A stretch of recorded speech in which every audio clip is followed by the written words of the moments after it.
श्री कृष्ण मोतलग इस श्रद्धांजलि सभा में उपस्थित सर्व माननीय जितने भी संघ के पदाधिकारी हैं, उनके परिवार के जो सदस्य हैं और मुझे सुनने वाले और देखने वाले हजारों हजारों स्वयंसेवक बंधुओं को मेरा नमस्कार।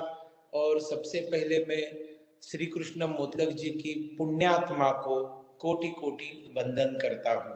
आपको एक बात बताना चाहूंगा कि त्रिपुरा में संघर्ष कर रहे थे और आप सब जानते हैं वहां पर 25 साल कम्युनिस्टों की जुल्मी सत्ता थी और हमारा चुनाव 2018 में होने वाला था। तो 2017 में मैं कांचन छेड़ा में गया था, वो स्थान जहां से संघ के 4 सीनियर को वहां से किडनैप किया गया था और लगभग साल, सवा साल, 1.5 साल रख के उनकी हत्या कर दी गई थी। और कांचन छेड़ा में मीटिंग हो रही थी, Bharatiya Janata party main highway के ऊपर मंच लगाकर वहां पर मीटिंग हो रही थी।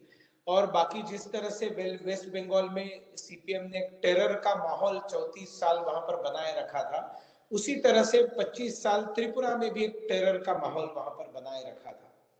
वहां पर खड़ा रहकर मैंने उन 4 दिवंगत प्रचारकों को याद किया और उस सभा में, भारतीय जनता पार्टी की सभा में, मैंने कसम खाई थी कि यहां से जहां मैं खड़ा हूं हाईवे पर, यहां से मुश्किल से कुछ मीटर पर वो वनवासी कल्याण आश्रम का प्रकल्प है जहां से हमारे 4 श्रेष्ठ प्रचारकों को, श्यामल कांति सेन गुप्ता जी को, सुधामय दत्त जी को, शुभंकर को, दिनेंद्र नाथ दे जी को किडनैप करके आतंकवादी लेकर गए थे।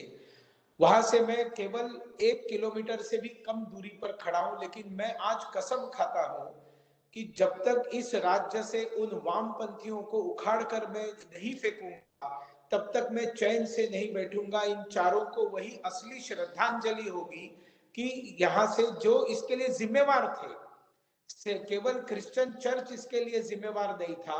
तो उस समय माणिक सरकार की जो गवर्नमेंट थी, जो नहीं चाहती थी कि संघ के प्रचारक, जिन्होंने केंद्र सरकार के साथ कोई कोऑपरेशन नहीं किया था, कम्युनिस्ट पार्टी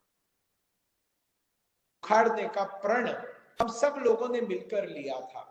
साथियों, अगर ये हिम्मत हम जुटा पाए, मुझे उसके बाद में कई इंटरव्यूज में पूछा, मैंने सबसे पहले रिजेक्ट कर दिया। मैंने बताया कि ये जो आप त्रिपुरा के विक्ट्री के हीरो वीरो बोलते हैं, ये सब झूठ है। नरेंद्र मोदी जी की लोकप्रियता, नरेंद्र मोदी जी के व्यक्तित्व ने एक हिम्मत त्रिपुरा के लोगों को दिलाई। और उसके बाद में फिर पार्टी रहती है, पार्टी के कार्यकर्ता वहां पर काम करते हैं, रचना रहती है और बलिदान देने वाले कई सारे पार्टी के बूथ स्तर के कार्यकर्ता थे, जिनके कारण एक संघर्ष करके हमने उसको उखाड़कर फेंक दिया। लेकिन मीडिया के लोग मुझे पूछते थे कि ये कम्युनिस्ट पार्टी बहुत ऑर्गेनाइज्ड पार्टी है, बूथ स्तर तक उनका मैनेजमेंट होता है, एक एक आदमी का उनके पास हिसाब होता है, उनके साथ आप कैसे लड़ सकोगे, कैसे जीतोगे, चुनाव से पहले पूछते थे।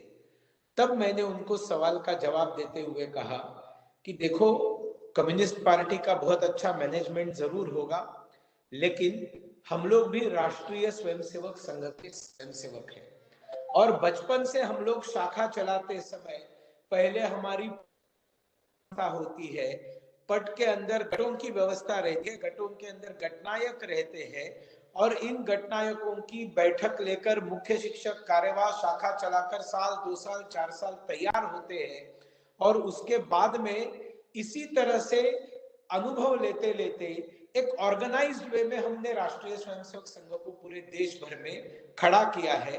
तो पहली बार कम्युनिस्ट पार्टी एक ऑर्गेनाइज्ड कैडर बेस्ड पार्टी के साथ लड़ने जा रही है। उनको आप पूछिए उनको कैसा लग रहा है, हमें कुछ नहीं लग रहा है, हम कॉन्फिडेंट है हमारी विक्ट्री के लिए। मैंने अपने हर वक्तव्य में इस जीत का क्रेडिट राष्ट्रीय स्वयंसेवक संघ को दिया है।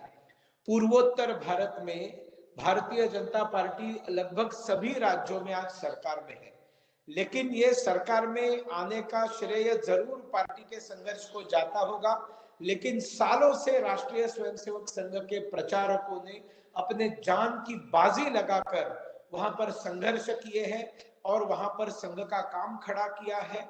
अपने मौत को गले लगाकर, चाहे मधुमंगल शर्मा जी हो, चाहे शुक्लेश्वर मेहती जी हो, ऐसे कई सारे संघ के जो स्थानिक पदाधिकारी थे, मतलब ये लोग प्रचारक नहीं थे, ये लोग प्रचारक नहीं थे, ये अपने नियमित अपना परिवार था और वो अपना जीवन यापन करते करते, संघ का काम करते करते उन्होंने बलिदान दिया है। ऐसे लोगों ने वहां पर काम किया। बाहर से जाकर प्रचारकों ने बलिदान दिया है। प्रमोद नारायण दीक्षित जी ने बलिदान दिया पुणे से जाकर, ओम प्रकाश चतुर्वेदी जी ने उत्तर प्रदेश से जाकर बलिदान दिया है। ऐसे कई सारे प्रचारक, मुरली जी ने बलिदान दिया है, जो केरल से गए थे, उन्होंने असम में बलिदान दिया है। मैं जब इन सब बलिदानी वीरों को याद करता हूं, तब हम सब लोगों ने स्वर्गवासी श्री कृष्ण मोतलक जी को जरूर याद करना चाहिए, क्योंकि मैं दावे के साथ बता सकता हूं 1991 में जब वो क्षेत्र प्रचारक करके पूर्वोत्तर भारत में आए, वो पहले से पूर्वोत्तर के साथ परिचित थे।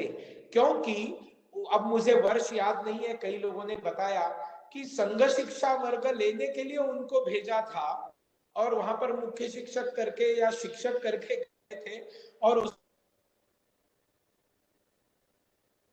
कुछ दिन गुवाहाटी महानगर प्रचार भी है और शायद तेजपुर विभाग में भी रहे होंगे और उसके बाद में वो पश्चिम बंगाल आए थे। पश्चिम बंगाल में लंबा समय कम्युनिस्ट पार्टी वहां पर जब ग्राउंड जीरो पर आरएसएस कार्यकर्ताओं का दमन करती थी, मारपीट करती थी, शाखा चलाने नहीं देती थी, ऐसे समय में सामान्य स्वयंसेवकों से लेकर बाहर से आए हुए प्रचारकों तक सभी का हौसला बढ़ाने का अनुभव जिस व्यक्तित्व के पास था, वो व्यक्तित्व श्री कृष्ण मोतलक जी थे। सुनील पद गोस्वामी जी ने ये सारी चीजें अनुभव की है, क्योंकि उनको लंबा समय मोतलक जी के मार्गदर्शन में काम करने का प्रचारक के नाते अनुभव प्राप्त हुआ है। ऐसे और भी बंगाल के प्रचारकों ने अपने वक्तव्य रखे हैं। लेकिन मैं एक विशेष बात आप सबको बताना चाहता हूं। असम राज्य में संघ का काम जैसे संघ को चाहिए वैसे चल रहा था, संघर्षमय था, हत्याएं होती थी, लेकिन संघ खड़ा रहा है। मणिपुर में इसी प्रकार का काम, वहां पर भास्कर राव कुलकर्णी जी का बड़ा योगदान है वहां पर, जो वहां मैतेई भाषा सीखकर उन्होंने वहां पर काम खड़ा किया है। जो अपने आप को हिंदू बोलते थे, ऐसे समाज में संघ का एस्टेब्लिश काम था। बिल्कुल बाबूराव मोलकर जी ने आकर उस काम को 1946 में शुरू किया था, दादाराव परमार्थ जी ने आकर शुरू किया था, वो काम था। लेकिन जो पहाड़ी राज्य थे, नागालैंड, मिजोरम, मेघालय, ये जो राज्य थे, इन राज्यों में जो जनजातियां थी, उनमें राष्ट्रीय स्वयंसेवक संघ का काम नहीं था। वनवासी कल्याण आश्रम के माध्यम से सुदर्शन जी जब क्षेत्र प्रचारक के नाते वहां गए, तब उन्होंने इसकी दूरदर्शिता से इन सभी जनजातियों में जो हिंदू बंधु थे, उनमें कल्याण आश्रम के माध्यम से अपना पैर फैलाना शुरू किया था। लेकिन संघ का काम नहीं था, शाखा नहीं थी, गणवेश नहीं थे, उत्सव का सेलिब्रेशन नहीं था, ये जो अपना एक टिपिकल कार्य पद्धति है वो नहीं थी।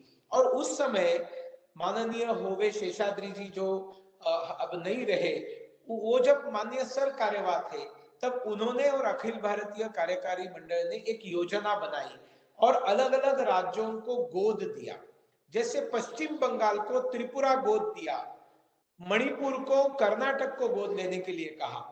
उस समय नागपुर प्रांत और बाद में विदर्भ प्रांत को, अरुणाचल प्रदेश को गोद लेने के लिए कहा गया। उत्तर प्रदेश के चाय बागान क्षेत्र को असम के चाय बागान क्षेत्र में प्रचारक भेजने के लिए बताया और केरला से असम में तो इन दो राज्यों ने मिलकर गोद लिया। इस तरह से मेघालय और मिजोरम, ये तीन ऐसे राज्य थे जो मेजॉरिटी क्रिश्चियन थे। वहां पर अरुणाचल प्रदेश में मेजॉरिटी क्रिश्चियन नहीं थे, लेकिन ये तीन राज्यों में मेजॉरिटी क्रिश्चियन थे। वहां के हिंदू भी अपने आप को हिंदू नहीं बोलते थे, अपने स्वयं की पूजा पद्धति का नाम लेते थे। वो बोलते थे हम खासी धर्म में है, हम गारो धर्म में है, वो हिंदू नहीं बोलते थे। ऐसे राज्यों में संघ का काम खड़ा करने का दायित्व महाराष्ट्र प्रांत को दिया। हमारे प्रांत प्रचारक मुकुंदराव पणशीकर जी थे। उस समय मुझे प्रचारक के नाते भेजा गया, उस समय सुनील किटकरू को अरुणाचल भेजा गया। ऐसे कई सारे नए तरुण प्रचारकों को ये पहाड़ी अंचल में प्रचारक भेजा गया। उनको पता नहीं था वहां संघ का काम कैसे करना है। दे वर डायरेक्शनलेस, उनको पता नहीं था, क्योंकि वहां पर शाखा का कोई अस्तित्व खड़ा करना मुश्किल था। केवल आतंकवाद की बात नहीं थी, वहां के जनजातियों में मानसिकता की बात थी। And I will be lifelong grateful to Shri Krishna ji मोतलब। ऐसा व्यक्ति मैंने नहीं देखा। मैं आज भी, मुझे दिल भर के आता है जब मैं याद करता हूं। 2 साल में शिलोंग में संघर्ष कर रहा था, मुझे समझ में नहीं आ रहा था मैं काम कैसे करूं। वहां पर जनजातियों में काम खड़ा करना एक बहुत बड़ा चैलेंज था। 2 साल बाद माननीय श्री कृष्ण मोतलक जी से मैंने मुलाकात की और मैंने मोतलक जी को कहा, मोतलक जी मैं नहीं कर पा रहा हूं, आई एम ए फेल्यूर प्रचारक। मैं 91 में यहां पर आया हूं, 93 आ गया है, लेकिन आज तक मैं किसी भी पद्धति से जनजातियों में काम नहीं कर सका। शिलोंग के बंगाली और मारवाड़ी स्वयंसेवकों ने मैंने वापस उत्साह भरा, नई शाखाएं चालू की। ऐसे दंगे हो गए 1992 में, सब शाखाएं बंद पड़ गई। और जब ढांचा गिरने के बाद, बाबरी ढांचा गिरने के बाद जब संघ पर पाबंदी आई, तब तो सारे स्वयंसेवक कोई काम करने के लिए तैयार नहीं था। तब मुझे बात याद आ रही थी, सुदर्शन जी ने बताया था, मेघालय में काम मतलब खासी जयंतियाओं में काम, तुमको वहीं पर जाकर काम करना है, खासी भाषा सीखनी है, उस जनजातियों में आरएसएस संघ को खड़ा करना है। मैं कर नहीं पाया था। मुझे पता है आप सब लोगों को मुतलक जी ने क्या कहा। उन्होंने कहा, सुनील तुम 2 साल शिलोंग में प्रचारक के नाते टिके, यही हमारे लिए बहुत बड़ी बात है। इस जनजातीय अंचल में टिकना जरूरी है। तुम वहां पर अड्डा मारकर बैठे रहो, रास्ते अपने आप खुल जाएंगे। यू कैनॉट इमेजिन, ये 2 लाइनें, लेकिन हम जैसे प्रचारकों के लिए कितनी बड़ी संबल है, कितना बड़ा मार्गदर्शन है, कितना हिम्मत देने वाली चीज है, आप इमेजिन नहीं कर सकते। शिलोंग कार्यालय में बैठा हुआ सुनील देवधर, या हमारे नागालैंड में बैठा हुआ उदय सोनटक्के, या डॉक्टर शेखर कुटास्कर जो जाकर मिजोरम में बैठा हुआ है, सुनील किटकरू अरुणाचल प्रदेश में बैठा हुआ है, और उनको पता नहीं है बाहर पढ़ने के बाद हत्या हो सकती है, मारपीट हो सकती है, कुछ भी हो सकता है, anything can happen to you. और फिर ऐसी स्थिति में ये लोग हिंदू नहीं मानते हैं, ये रक्षाबंधन कहाँ समझेंगे, ये भगवा झंडा कहाँ समझेंगे, गुरु दक्षिणा कहाँ समझेंगे, इनके अंदर कैसे हम संघ की सिस्टम लेकर जाए। We were all confused. ऐसे समय में आप लोगों को मानना पड़ेगा मोतलक जी को। मोतलक जी बोलते थे, शशि जी को याद होगा, 7 दिन में मेघालय का प्रवास में जा रहा हूं। 7 दिन मेघालय का प्रवास, जहां पर कोई संघ का काम नहीं, रखा नहीं है। क्षेत्र प्रचारक हमें 7 दिन समय देता है, 7 दिन तुम्हारे साथ कार्य जाकर गपशप करूंगा, but I want to come to Meghalaya.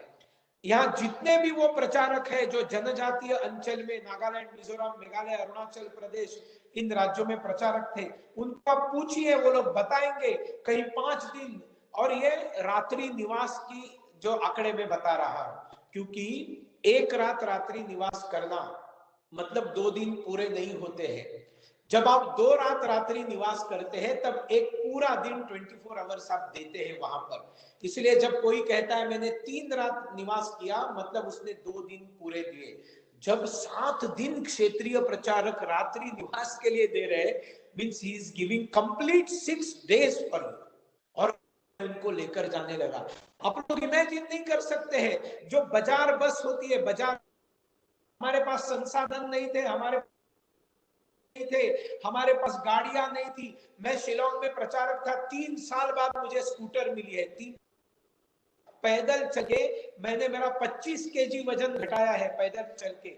और मोतलक जी जब प्रवास में आए, तब बाजार बस के अंदर आदमी कूट कूट कर भरा हुआ है, सारा बाजार का सामान डाला हुआ है, सुअरों को बांधने, पोर्क जो है जिंदा सुअरों को बांधकर ऊपर में रखा हुआ है, कुछ सुअर अंदर बांध के रखे हुए हैं। ऐसी परिस्थिति में सब लोग स्मोकिंग कर रहे हैं, जनजातीय बंधु हमारे, धुएं से पूरी बस भरी हुई है। ऐसे बस में मोतलक जी ने मेरे साथ प्रवास किया है। This experience is nobody going to share to you, only I can share, Sunil Kitkaru can share, or other people can share. Motlak ji was a great personality. Nagpur से निकला हुआ प्रचारक, जो एक साचे से निकला हुआ प्रचारक है, वो साचे से बाहर निकल के वो एनकरेज करता है ऐसे प्रचारकों को, उनका हौसला बढ़ाता है, उनके साथ आकर निवास करता है। अदरवाइज क्षेत्र प्रचारक आने वाला है तो कितनी बड़ी तैयारियां रहती है। क्षेत्र प्रचारक के लिए बैठकें कौन सी होगी, क्षेत्र प्रचारक का जब प्रवास होगा तब बौद्धिक वर्ग में ज्यादा से ज्यादा संख्या रहनी चाहिए, बैठक में ये श्रेणी के लोग आने चाहिए। एक बड़ा इवेंट रहता है क्षेत्र प्रचारक का प्रवास, कम से कम हमारे जमाने में तो हुआ करता था। But where there was nothing, even then क्षेत्र प्रचारक इज ट्रैवलिंग।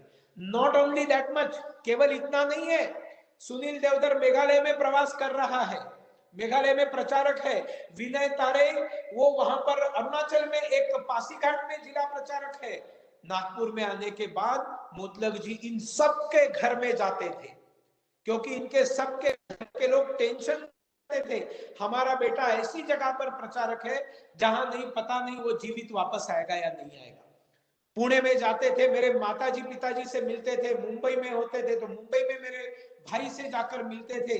मुझे याद है मोतलक जी पर्सनल रिलेशनशिप जोड़ने में और उसको टिका के रखने में एक मास्टर माइंड व्यक्ति थे। उनके ऊपर ग्रंथ लिखा जा सकता है। मुझे याद है जब मैं संघ का प्रचारक नहीं रहा और मैंने माय होम इंडिया नाम, में बीजेपी में भी नहीं था, और माय होम इंडिया नाम से नॉर्थ ईस्ट के लिए देशव्यापी काम में करना शुरू किया। ऐसे समय में दिल्ली में एक बार वो आए थे, वो उस समय अखिल भारतीय सह प्रचार प्रमुख बन गए थे, और सह प्रचार प्रमुख के नाते वो दिल्ली में 7 दिन रहने वाले थे। उन्होंने मुझे केशव कुंज कार्यालय में बुला लिया, मुझे बताया वो हिमाद्री दास है जो उधर दिल्ली में, अब मुझे याद नहीं हिमाद्री दा, ये हिमाद्री दा नहीं जो अरेंज करे, वो दूसरे हिमाद्री दा है, वो भी बंगाल के। He is my elder brother. He is Niladri Das. He is my elder brother Niladri Das. ये आपका धीरे कॉमन हो गया ना, इससे मैं कंफ्यूज हो गया। तो ये नीलाद्री दास, और नीलाद्री दास जी की पत्नी का नाम क्या है? विदिशा दास। विदिशा दास। मतलब ये 2 लोगों के घर में, उनके छोटे से घर में मोतलक जी मुझे लेकर गए, और बहुत दिन बाद प्योर बंगाली खाना जो मुझे प्राण से प्यारा है, 5-7 सब्जियां, मछली बिछली वगैरह साथ में बैठकर, ऐसे लगता था ना ये नीलाद्री दास हो या मधुमंगल शर्मा जी की बेटी जो उधर न्यू फ्रेंड्स कॉलोनी में रहती थी, 4थे माले पर पैदल चढ़ के जाना, नो लिफ्ट। मोतलक जी उस उम्र में 4 माले चढ़कर उसके घर में जाकर, हम सब लोगों को ये फीलिंग आता था हमारे दादाजी आ गए, नथिंग अदर देन दैट, हमारे दादाजी आकर गए हैं। ये फीलिंग अगर आप मुझे बताइए दिल पे हाथ रखकर स्वयंसेवक बंधुओं, मोतलक जी आपके घर में आकर जाने के बाद आपको कभी भी ऐसा नहीं लगा होगा कि ये संघ का अधिकारी आया है, आपको लगा होगा पितृतुल्य व्यक्ति आया है, हमारे दादाजी नानाजी जैसा प्यार करने वाला व्यक्ति आया है। ये राष्ट्रीय स्वयंसेवक संघ है। इसकी तुलना दुनिया में किसी भी चीज से नहीं हो सकती। और मैं कह सकता हूं कि श्री कृष्ण मोतलक जी ऐसे अकेले प्रचारक नहीं है, ऐसे अकेले व्यक्तित्व नहीं है। हजारों प्रचारक जो आत्मीयता से जोड़ते थे।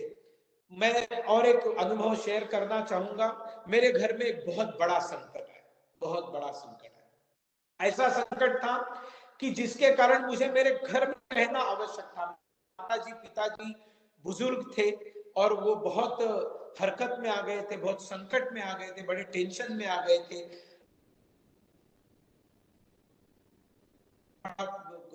बैठा कोलैप्स हो गया और सारा परिवार बच गया। ऐसे समय में मुझे मजबूरी थी घर जाना, और हर महीने मुझे घर जाना ये एकमात्र सॉल्यूशन था, क्योंकि शिलोंग में आरएसएस का काम चालू हो गया था। मैंने खासी भाषा सीख ली थी, खासियों में जाकर संघ शाखा लगाना शुरू किया था। ये 1994-95 की बात है।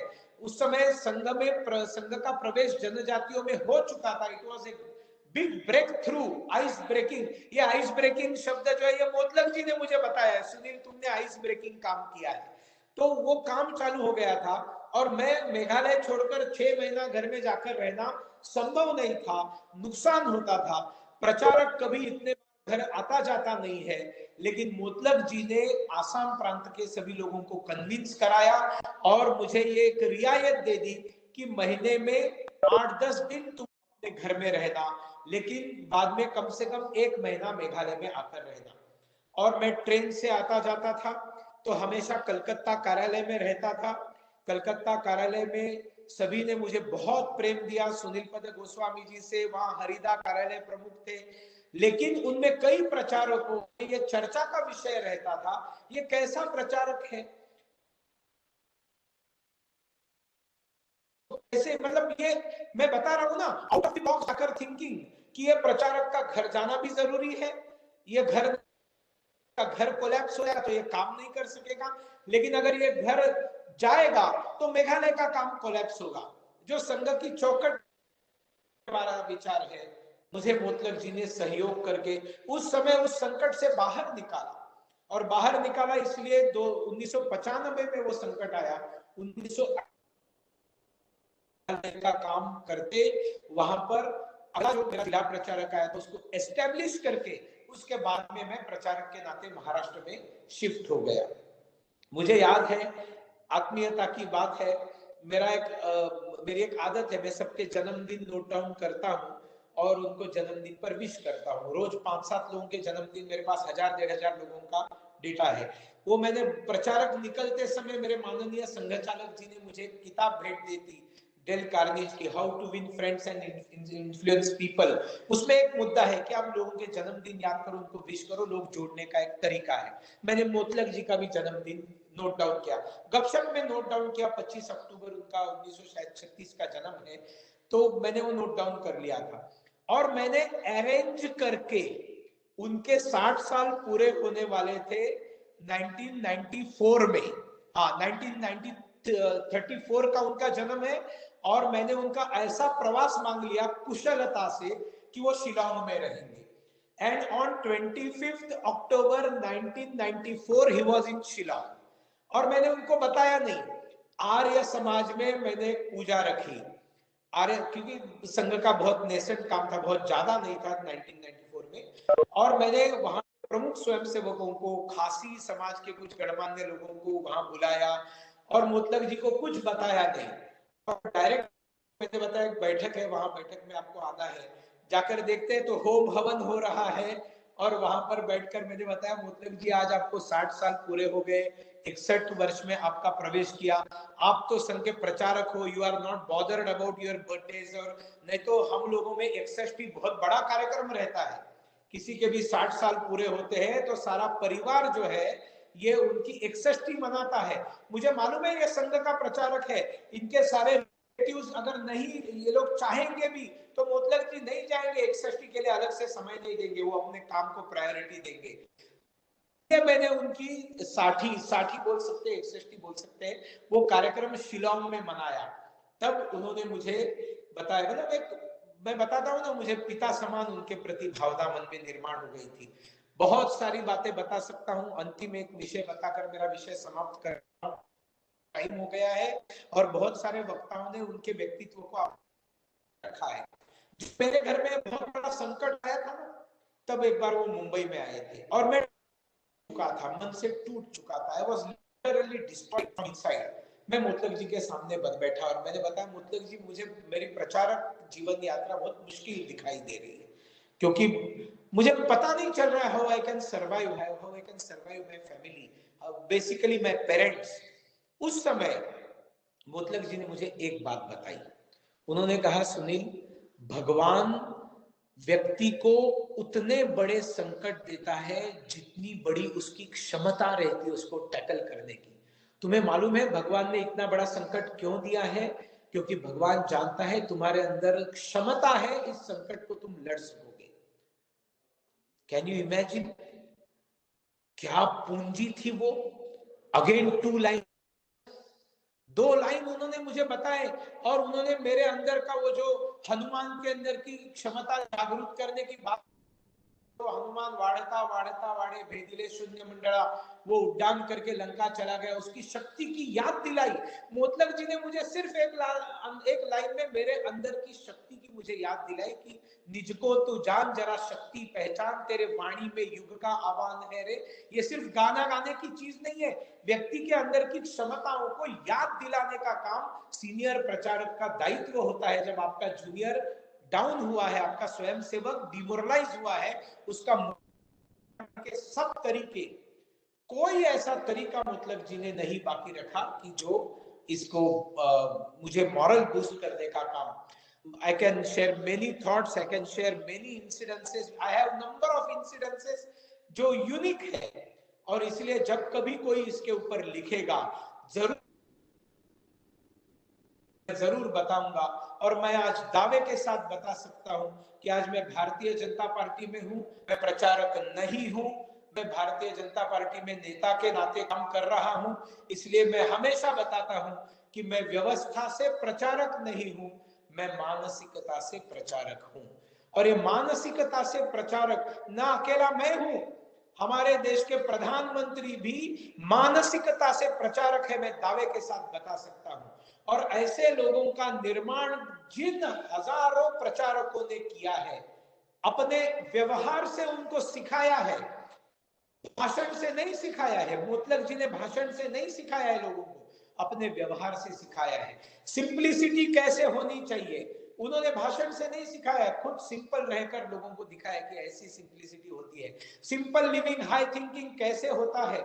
नॉर्थ ईस्ट में ऐसे समय में मुतलक जी प्रचारक थे जब सारे नॉर्थ ईस्ट के अधिकारी बहुत भयंकर टेंशन में थे, एक के पीछे प्रचारकों की हत्या हो रही थी और प्रचारक की डेड बॉडी केशव धाम में आना। कैन यू इमेजिन कि जिनके साथ वर्षों तक काम किया है, जो घर बार छोड़कर आया, उसको आतंकवादी गोली मारकर जाता है और उसकी डेड बॉडी केशव धाम कार्यालय में आती है, और उस समय रहने वाले बाकी प्रचारकों का मानस क्या हो गया होगा। इस रामचंद्र सहस्त्र भोजनी जी ने झेला है, इसको रामदा ने झेला है, आज उसका वर्णन करने के लिए हम लोगों के पास शब्द नहीं है। ऐसे समय में जो क्षेत्र प्रचारक वहां आता है और हिम्मत बढ़ाने का काम खुद प्रवास करके, निडरता से खुद प्रवास करके, ये तो एक शेर था, ये सब शेर थे जो प्रवास करते थे, ये डरते नहीं थे। ये वास्तविक में पतत्वेश कायो नमस्ते नमस्ते का जीवंत उदाहरण थे जो आज अमर हो गए। ये काया इस मातृभूमि के काम आए तो ये हमारे लिए सौभाग्य है। नियमितता से सिर्फ प्रार्थना में बोलने वाले लोग नहीं थे, ये अपने जीवन में आचरण में लाकर लोगों को आदर्श देने वाले लोग में से हमारे शशि जी भी वैसे ही है। उनको अच्छा नहीं लगेगा उनके बारे में मैं ये सब बोलूंगा, क्योंकि ये लोग इतने समर्पित है कि इनको इनके बारे में अच्छा बोला गया हुआ भी बर्दाश्त नहीं होता है। ऐसा एक अजीबोगरीब आइडियल डॉक्टर हेडगेवार जी ने हमारे देश में निर्माण किया है, जो करता तो सब कुछ है लेकिन चाहता नहीं है कि हमारे बारे में कोई चर्चा भी करे। इसलिए मुतलक जी भी नहीं चाहते थे कि उनके ऊपर कोई किताब लिखे, मुतलक जी भी नहीं चाहते थे कि उनके नाम से कुछ इस दुनिया में हो। अखिल भारतीय सह प्रचारक प्रमुख was the perfect work given to him, क्योंकि वो प्रचारकों को नरिश करना, प्रचारकों को मोटिवेट करना, प्रचारकों को ग्रूम करना, इसके लिए जितनी सारी क्वालिटीज थी वो सब उनके पास थी। माननीय मदन दास जी अखिल भारतीय प्रचारक प्रमुख थे और श्री कृष्ण मुतलक जी अखिल भारतीय सह प्रचारक प्रमुख थे। आप इस देश में उस जमाने में रहे हुए सारे प्रचारकों से बात करके देखिए, सब आपको बताएंगे कि उस समय वो सभी देश का प्रवास किए, सभी प्रचारकों के साथ 1 to 1 he was a good listener, and one who is a good listener can become a good motivator, and that is why Shri Krishna Mutlak ji was a great listener। शांत बैठकर वो सामने वाले की बात, नहीं तो हम प्रचारकों की आदत क्या रहती है मालूम है, कहीं भी पहुंच गए बकबक चालू कर दी, बौद्धिक वर्ग चालू कर दिया। नहीं, मुतलक जी शांति से सुनते थे। मैं अभी अभी की बात बताता हूं, मैं अभी आंध्र प्रदेश का सह प्रचारक हूं, सह अभी प्रचारक शब्द आ रहा है, सह प्रभारी हूं भाजपा का। लेकिन हमारे मधुकर जी ये अभी राष्ट्रीय स्वयंसेवक संघ के विभाग प्रचारक, जिनको अभी पार्टी में दिया है, जो प्रदेश संगठन मंत्री है। मुझे मोतलक जी के स्वर्गवास का पहला व्हाट्सएप उनसे आया, मैंने एकदम देखा एंड आई वाज शॉक्ड, मैं बर्दाश्त नहीं कर सका उस दुख को। मैं 5 मार्च को मुझे पूजनीय सरसंघ चालक जी ने समय दिया था मिलने के लिए नागपुर में। सरसंघ चालक जी से मिला और अपने आप मेरे कदम जो है पहले माले की कॉर्नर की रूम में चले गए जहां मोतलक जी थे, और मैं मोतलक जी के साथ बैठकर आधा घंटा बातचीत किया। उसमें सुनील तुम्हारा जलपान हुआ है कि नहीं, तो मैं जलपान करके आया था। फिर भी वो सामने रखा हुआ एक डब्बा खोल, तो मैंने वो डब्बा खोला, उसमें थोड़े ड्राई फ्रूट्स थे, वो मेरे हाथ में रखे। आया है उसको कुछ ना कुछ देना, I have to give something, वो मेरे पास आया हुआ है, मुझे ड्राई फ्रूट्स थोड़े से दिए, उससे उनका मन नहीं भरा, चाय बनाने के लिए बताई। फिर वो दूसरा छोटा वाला डब्बा निकाल, ए नहीं उल्टा उल्टा उल्टा, फिर वो वाला डब्बा निकाल कर, फिर उसमें से निकाल कर बिस्किट मुझे खिलाए। बाद में जो मोतलक जी को बहुत अच्छा नहीं लगता था, वो मैंने काम किया, मैंने उनके साथ सेल्फी की। मैं आजीवन मेरे लिए वो संबल है, मैं अपने पास रखूंगा, जो 5 मार्च को उनके साथ खींचा था। उसके बाद में ये बात भी हुई थी एक बार पुणे में, वो आएंगे उनके भतीजे के पास, मुंबई में आएंगे, दिल्ली में आएंगे, उनकी इच्छा थी आने की। मैंने कहा था आप जब भी आने वाले होंगे मुझे बताइए। उन्होंने कहा तुम कब रहने वाले हो पुणे में? मैंने कहा छोड़ो ना मोतलक जी, मैं कब रहने वाला हूँ, आप कब रहने वाले हो बताओ, उस समय में मेरा प्रोग्राम बनाऊंगा, मेरा प्रोग्राम मेरे हाथ में रहता है। लेकिन जब मुझे ये संदेश मिला मुझे बहुत दुख हुआ। लेकिन मोतलक जी जैसे व्यक्ति कभी जाते नहीं है, वो हम हमेशा उनके अनुभवों से, उनके उदाहरणों से, उनके विचारों से, उनके व्यक्ति जिंदा रहते हैं। मोतलक जी आज भी जीवित है, उनके अनुभव हमारे साथ है, उनका व्यक्तित्व हमारे साथ है। जो हमारे अभी प्रांत के बीजेपी के संगठन मंत्री बने हैं, उन्होंने मुझे बताया जी ये मधुकर, ये मैं जब प्रचारक नया नया निकला तब हमारी पहली प्रचारक बैठक में मोतलक जी आए थे, वहां पर वो सह प्रचारक प्रमुख के नाते आए थे और मेरे साथ 1 to 1 बातचीत हुई थी, मैंने अपने मन की सारी बातें उनको बताई थी। मतलब एक नया प्रचारक है जो एक ही बार मोतलक जी को मिला है, सुना है, but he also could not forget this great personality. He was a pious soul, great पवित्र आत्मा थे। मोतलक जी को हम सब मिस करेंगे आजीवन। आने वाले दिनों में ऐसे हजारों प्रचारक इस देश को, इस दुनिया को आवश्यक है, इस बात को हम नहीं भूले। और आने वाली जनरेशंस, आप कई यहाँ पर ऐसे मुझे सुन और देख रहे होंगे जिनके बच्चे हैं, मेरा आपसे निवेदन है कि सिर्फ मोतलक जी को श्रद्धांजलि देकर मत जाइए यहाँ से। आप ये कोशिश कीजिए कि आपकी अगली जनरेशन राष्ट्रीय स्वयंसेवक संघ की स्वयंसेवक बने। आप ये कोशिश कीजिए, जब आपकी अगली जनरेशन का युवा कहेगा पापा मुझे प्रचारक जाना है, तो don't ever stop him, encourage him. मैं जब प्रचारक निकला, मेरे पिताजी ने मुझे एनकरेज किया तुम जाओ प्रचारक, और मैं जाने के बाद 16 दिन बाद प्रमोद नारायण दीक्षित जी की हत्या हुई, न्यूज़पेपर में खबर छपी दीक्षित जी की हत्या हुई है। मेरे माँ ने मुझे पत्र लिखा, सुनील तुम महाराष्ट्र में आकर प्रचारक रहो, कितना भी काम करो, नॉर्थ ईस्ट में मत रहो। और पिताजी को पत्र दिया और पिताजी को कहा यही मैंने लिखा है, आप भी यही लिखिए, सुनील को बुला लीजिए। पिताजी ने कहा मैं ऑफिस में जाकर पत्र पूरा करता हूँ। ऑफिस में जाकर उन्होंने माँ के पत्र के पीछे 4 लाइन लिखी। उन्होंने कहा सुनील मैं भगवान से प्रार्थना करूंगा कि मैं और तुम्हारी माँ, हम दोनों का जो जीवन है वो तुमको, लेकिन लड़ाई पर गए हुए बेटे को वापस आओ, ये मुझसे तुमको कहा नहीं जाएगा तुझा दादा। इस तरह से अपने बेटे को एनकरेज करने वाले आप पिता बनिए, माता बनिए, और ऐसे प्रचारक और भी निकले, मोतलक जी जैसे लोग इस देश को और दुनिया को आवश्यक है। उसी के साथ साथ श्यामल कांति सेन गुप्ता जैसे जो प्रचारक नहीं थे लेकिन गृहस्थी अधिकारी थे, ऐसे जिन्होंने अपना सारा जीवन संघ को दिया और बलिदान दिया, ऐसे भी कार्यकर्ताओं की आज आवश्यकता है। इतना ही बताकर उस के स्मृति में कोटि कोटि वंदना करके करता हूँ भारत माता Namaste, Sunil ji. It's a mind blowing, and it's our blood is boiling. All Hindus' bloods are boiling. I think if somebody is consider him or herself as Hindu, so his blood should boil, and whatever the call you have given, everybody should join. And Matlok ji is there. He will be always with us because we Hindu we believe in that rebirth. So Matlok ji always will be with us, like Keshav ji, like Dr. Keshav Baliram Hedgewar Guru ji, and many others, Sudarshan ji. So I think that it's really wonderful, and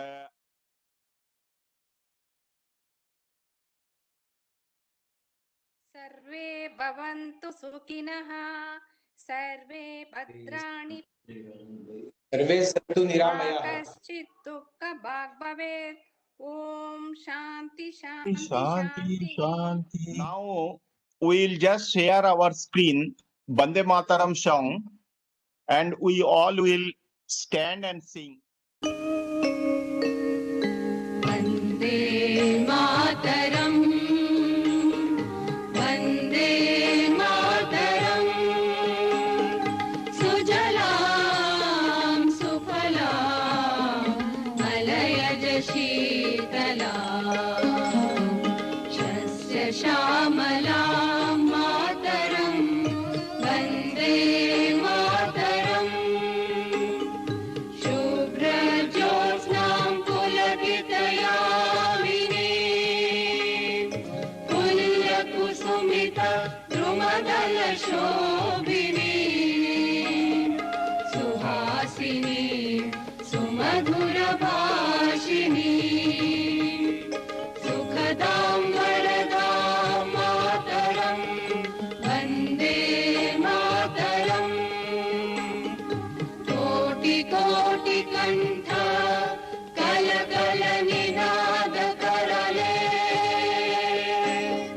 कोटि कोटि भुजै धृत खर खर वाले अबला केनु मारत बोले बहुबल धारिणी नमामि कालिनी विपुदल वारिणी मातरं वन्दे मातरम् तुमि विद्या तुमि धर्म तुमि रिधि तुमि मर्मा त्वं हि प्राणाः शरीरे बाहुते तुमि मा शक्ति हृदये तुमि मा भक्ति তোমারই প্রতিমা গড়ি মন্দিরে মন্দিরে বন্দে মাতরম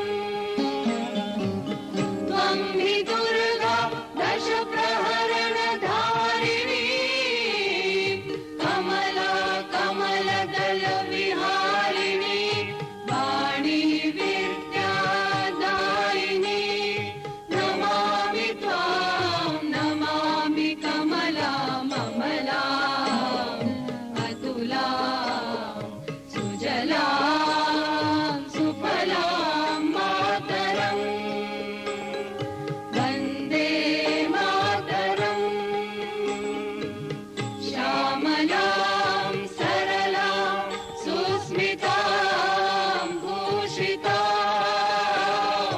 धरणीं भरणीं मातरं वन्दे मातरम् वन्दे मातरम् भारत माता की जय भारत माता की जय भारत माता की जय I think with this we are concluding our today's event. Once again, pranam to Matlok ji, and we'll wait still Sunil Devdar ji, Sunil Pado ji leave. We'll wait. We'll give respect to them. They are the senior most. Namaskar Sunil Devdar ji. Namaskar Sunil da. Once they will leave, after that slowly we'll be leaving one by one. we are most sir ji, junior most. Thank you very much, धन्यवाद, नमस्कार। नमस्कार। नमस्कार।